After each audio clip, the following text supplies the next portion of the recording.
Sa nakaraan nating video ay nasubaybayan natin ang labanan ni Dollar at Luo Tianyang, at ngayon naman subaybayan natin ang panibagong hamon sa buhay ng ating bida. Hansen, tingnan mo ang bago kong kabayo. Si Su Xiaoqiao ay nakasakay sa kanyang bagong mutant na hayop na may pulang mga paa sa bakuran ng Bullseye Team, nagmamayabang. Ang mutant na hayop na may pulang mga paa ay medyo kamukha ng isang antelope na may pares ng mga sungay ng kalabaw sa kanyang ulo. Ito ay kasing laki ng isang kamelyo at kulay itim na sutla sa buong katawan, maliban sa apat na pulang-pulang mga paa nito. Ang ating bida ay labis na nalungkot nang makita ang napakagandang kabayong ito. Sayang na sayang ang kanyang effort sa pagtulong sa batang ito na manalo ng mutant na kabayo, habang siya mismo ay walang nakuha. Bagaman mayroon siyang mutant Mount Beast Soul, ito ay aquatic at walang silbi sa lupa. Pagkatapos ng paligsahan sa martial arts, kailangan kong makahanap ng paraan para makakuha ng Beast Soul Mount. Ang hirap maglakad-lakad sa lahat ng dako at masama rin ito para sa aking imahe, naisip ng ating bida. Huwag pag-usapan ng Dark Swamp. Kahit na makakuha siya ng kaluluwa ng isang halimaw doon, magiging pangit ito tulad ng isang polaka. Hansen, pumunta ka sa opisina ko, tawag niya Manly mula sa ikalawang palapag. Hansen, na-offend mo na naman siya. Tanong ni Su Xiaoqiao habang tumatakbo papalapit, nakangiti. Bakit ko naman gagawin yun? Sabi ng ating bida habang hinahaplos ang kanyang ilong. Ang tingin na iyon ay hindi maganda. Kailangan mong mag-ingat, tumawa si Su Xiaoqiao. Alam mo ang tungkol sa mga tingin. Bakit hindi mo na lang sabihin na psychic ka rin? Tumawa ang ating bida umakyat sa ikalawang palapag. Manly, tinawag mo ako. Tanong ng ating bida. Hindi ko alam kung ano ang nakita ni Qin Zuan sa iyo. Pero dahil hiniling niya sa akin na tulungan kang maghanda para sa entrance exam, gagawin ko ang aking makakaya. Mula ngayon, mag-uulat ka sa akin sa teleport station araw-araw at sasanayin kita ng mabuti. Maghanda ka na dahil magdurusa ka. Ang Black Hawk ay hindi basta-bastang paaralan. Huminto siyang Manly at sinabi ng walang pakialam, kung hindi mo kaya, mas mabuti pang humingi ka kay Qin Zuan na payagan kang huminto.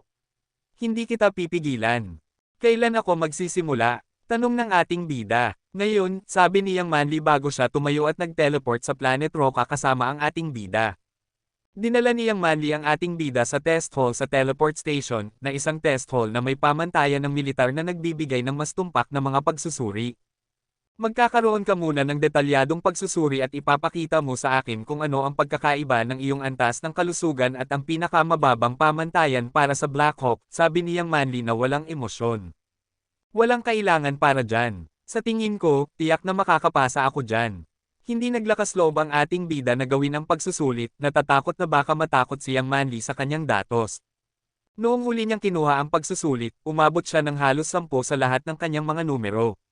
Matapos makakuha ng maraming mutant at sacred geno points pagkatapos noon, ang kanyang fitness index ay dapat na lampas na sa 10 ngayon. Gawin mo ang pagsusuri, malamig na utos niyang Manly. Kung gusto mo, bulong ng ating bida at dahan-daang naglakad patungo sa pasukan ng silid ng pagsusulit. Nagpa siya ang ating bida na hindi gamitin ang kanyang buong lakas, sakaling makahalata siyang Manly na may mali. Sa kabutihang palad, ang ating bida ay labis na kumpiyansa sa kanyang kontrol sa kanyang sariling katawan. Habang mas nagpa-practice siya ng Jadesken, mas namamangha siya sa sining na ito ng Hyper Geno. Hindi pa siya nag-e-ensayo nito ng matagal, pero nararamdaman na niyang kayanan niyang ayusin ang bawat buto at bawat kalamnan sa kanyang katawan. Sa Jadesken, kaya niyang baguhin ang kanyang tibok ng puso, presyon ng dugo, at temperatura ng katawan sa isang tiyak na antas. Habang mas nauunawaan niya ang Jadesken, lalo siyang natatakot. Sa kabutihang palad, si Zulongyan ay malubhang nasugatan na nang magkita sila, kung hindi ay ang ating bida ang napatay. Dahil dito, hindi pinayagan ng ating bida na malaman ng sino man na siya ay nag-aaral ng Jadesken, dahil natatakot siyang malaman ng mga tao na siya ang pumatay kay Zulongyan. Ang mga item sa pagsusulit dito ay katulad ng mga nasa test center, ngunit mas sophisticado sa pangkalahatan. Kaya't alam ng ating bida kung para saan ang bawat item. Hindi nagtagal, natapos ng ating bida ang lahat ng mga item sa pagsusulit at lumabas mula sa silid pagsusulit na puno ng pawis. Walang ideya siyang Manly na mukhang pagod na pagod ang ating bida dahil sa pagsisikap niyang kontrolin ang resulta ng pagsusulit. Ang pagkontrol sa mga reflex at tibok ng puso ay napakahirap sa mga ganitong sopistikadong pagsusuri. Kung hindi nag-practice ang ating bida ng Jadesken, hindi niya kayang itago ang tunay na kondisyon ng kanyang katawan.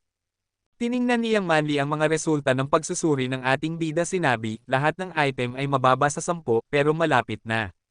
Ang 10 ay pamantayan lamang ng mga karaniwang paaralang militar.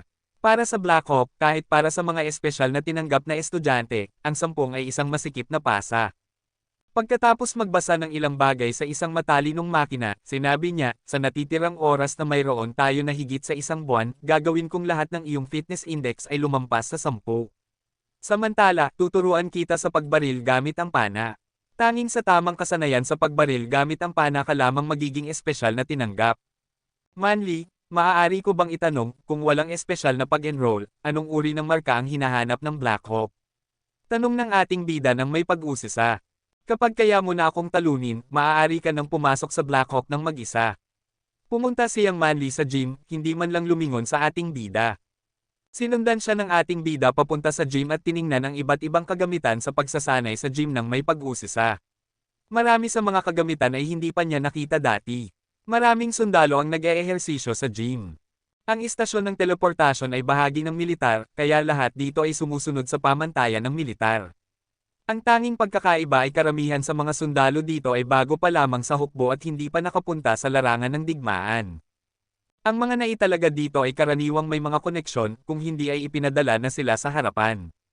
Siyang Manly ay humantong sa ating bida sa harap ng isang nakaselyadong aparato na kasing laki ng isang kompartimento ng tren.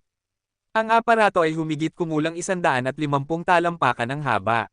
Pinaganya niya ito at naglagay ng ilang datos bago niya inalis ang kanyang jacket, na nagpakita ng isang itim na profesional na training suit sa ilalim.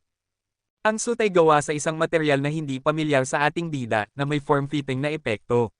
Napansin ng ating bida na maganda ang katawan niyang Manly. Ang kanyang mga binti ay lalo na mahahaba at tuwid, na para bang hinihikayat na hawakan ang mga ito. Tumingin ng mabuti. Isang beses ko lang ito ipapakita. Para sa araw na ito, kailangan mong tapusin ang pagsasanay na ito araw-araw bago ka pumunta kahit saan pa, sabi niyang Manly at pumasok sa aparato. Noong pumasok siyang Manly sa aparato, lahat ng mga sundalong nag-eehersisyo ay lumapit at napakagatlabi sa holographic na imahe na ipinakita. Ang katawan niyang Manly ay lalong nagiging perpekto. Maaari kong paglaruan ang mga binti niya ng 3 taon. 3 taon. Kaya kung maglaro niya ng 30 taon. Tingnan mo ang puwet niya. Ang mga hayop na ito ay nakatitig sa holographic na imahe na parang halos lumalabas na ang kanilang mga mata. Sa loob ng aparato, nagsimula na siyang Manly. Maraming mga ehersisyo sa aparato at natapos niya ang mga ito isa-isa nang walang kahirap-hirap. Ang mga item ay hindi rin mukhang mahirap. Kapatid, ano itong aparato na ito? Mukhang hindi naman ito mahirap. Tanong ng ating bida sa isang sundalo nang may pag-usisa. Hindi mahirap, batang-bata, masyado kang inosente. Mukhang madali kayang dahil mataas ang kanyang fitness index. Kung ikaw ang gagawa nito, sobrang pagod ka na para matapos ang 3 bagay. Ang tawag dito ay Gravity Trainer. May mga ganitong aparato sa lahat ng interstellar na sasakyang panghimpapawid at mga barkong pandigma at ginagamit ito upang ayusin ang panloob na gravity. Sa mga parameter na itinakda niyang Manly, kailangan mo ng hindi bababa sa 10 sa fitness index para mag-ensayo. Kung hindi, ang maglakad lang sa aparato ay magiging isang pahirap, mas masahol pa kaysa sa makipagtalik ng 7 beses sa isang gabi. Anak, ang tanging magagawa mo lang ay manalangin. Lumabas siyang Manly mula sa Gravity Trainer makalipas ang kaunti, at mabilis na nagkawatak-watek ang mga sundalo upang ipagpatuloy ang kanilang pagsasanay na parang walang nangyari. May pawis siyang Manly sa kanyang noo. Isinuot niya ang kanyang jacket at sinabi, ngayon tapusin mo ang ehersisyo at saka ka pumunta sa akin. Umalis siya nang walang balak na panoorin ang ating bida habang nag-eehersisyo. Alam na alam niyang Manly na ang pisikal na fitness index ng ating bida ay malapit lamang sa 10 at imposibleng matapos niya ang ganitong matinding pagsasanay. Gusto lang niyang ipahiya siya para mas sumunod siya sa kanyang mga utos. Isang sundalo ang tumakbo patungo sa ating bida na malapit nang pumasok sa Gravity Trainer upang simulan ang pagsasanay. Ipinatong ng sundalo ang kanyang kamay sa balikat ng ating bida, ngumiti siya at sinabi, kapatid, kung makakapagdala ka sa amin ng ilang R-rated holographic resources kapag bumalik ka dito sa hinaharap, ibabahagi ko sa iyo ang isang lihim at gagawing madali para sa iyo ang Gravity Trainer. Sige, ano ang sikreto? Pumayag ang ating bida, alam na humihingi siya ng mga porn.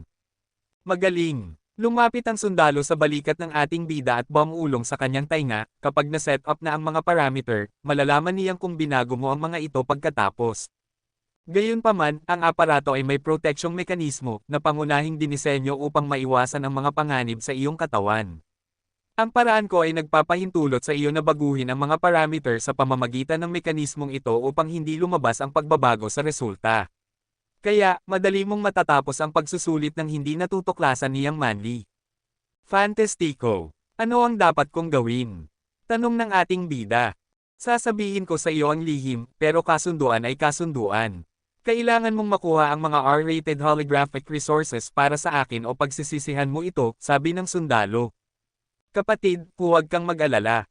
Makukuha ko yan para sa'yo, pangako ng ating bida habang pinapalo ang kanyang dibdib. Tumango ang sundalo ng may kasiyahan at sinabi sa ating bida ang paraan upang baguhin ang mga parameter. Paulit-ulit niyang sinabi sa ating bida na dalhin ang mga porn at tinukoy ang ilang aktres. Mga parameter na itakda, pakikumpirma. Pumasok ang ating bida sa gravity trainer at narinig ang AI. Okay, sagot ni Han Senador. Kompleto na ang kumpirmasyon. Magsisimula ang pagsusuri sa loob ng 10 segundo. Nagsimula na ang pagbibilang. 10, 9, 8. Nang matapos ang countdown, naramdaman ng ating bida na parang lumubog ang kanyang katawan, na parang bigla siyang tumaba ng ilang daang pounds. Hindi ginamit ng ating bida ang paraan ng sundalo. Gusto niyang makita kung kaya ba niyang tapusin ang ehersisyo tulad ng ginawa niyang Manly. Hindi sanay ang ating bida sa dagdag na bigat at nag-init muna siya ng kaunti bago siya nagsimula. Nang bumalik siyang Manly mula sa kanyang opisina, hapon na. Akala niya dapat ay pagod na ang ating bida tulad ng isang patay na aso at malamang na magiging mas masunurin ito sa hinaharap. Nang bumalik siyang Manly sa gym, nagulat siya nang makita ang ating bida na nakikipag-chat sa mga sundalo roon. Ipinapakita pa nga ng mga sundalo sa kanya kung paano maglaro gamit ang iba't ibang kagamitan. Mukhang masigla siya at hindi pagod na pagod. Hansen, inutusan kita na mag-ensayo. Anong ginagawa mo? Inis na tanong niyang Manly ng malamig. Ang mga sundalo ay tumakbo palayo na parang daga na nakita ang pusa, iniwan ang ating bida na nakatayo doon ng mag-isa sa harap niyang Manly. Kapitan, natapos ko na ang pagsasanay. Nagsulot ang ating bida sa paraang itinuro sa kanya ng mga sundalo. Nakumpleto. Nagkunot noong yang Manly at mabilis na naglakad patungo sa gravity trainer. Kinuha niya ang datos at habang tinitingnan niya ang bawat item, lalo siyang nagiging masungit. Walang duda na hindi naniwala si yang Manly na totoo ang datos. Tanging ang mga may higit sa 12 sa fitness index ang makakagawa nito. Katatapos lang niyang subukan ang fitness ng ating bida at hindi pa ito umabot ng 10. Kaya, ito ay hindi maaaring ang kanyang tunay na pagganap. Kinabukasan, nagdala ang ating bida ng mga pornong material para sa sundalong humingi sa kanya ng mga ito. Ang sundalo ay sobrang saya na gusto niyang maging magka-brother sa ating bida at sinabi niyang ang ating bida na ang magiging responsable sa kanyang kaligayahan mula ngayon. Sa oras ng tanghalian, nakikipag-chat ang ating bida sa mga sundalong kilala niya. Ang sundalong humingi ng pornografya sa ating bida ay tumingin sa ating bida at nagtanong, Hansen, bukod sa pana at palaso, anong iba pang mga sandata ang ginagamit mo? Patalim. Ipinakita ng ating bida sa kanya ang Z-Steel na patalim. Alam lamang ng ating bida ang mga palayaw ng mga sundalong ito. Ang pangalan ng guy na ito ay Gambler. Nalaman ng ating bida mula sa iba na siya ay Sakam at Malabog. Kinuha ni Gambler ang kutsilyo ng ating bida at nilaro-laro ito. Ang patalim ay tila parang isang buhay na bagay sa kanyang kamay, gumagalaw ng nakakasilaw na parang ahas. Watch this. Hawak ng Gambler ang kutsilyo sa 1 pulgada mula sa mga mata ng ating bida.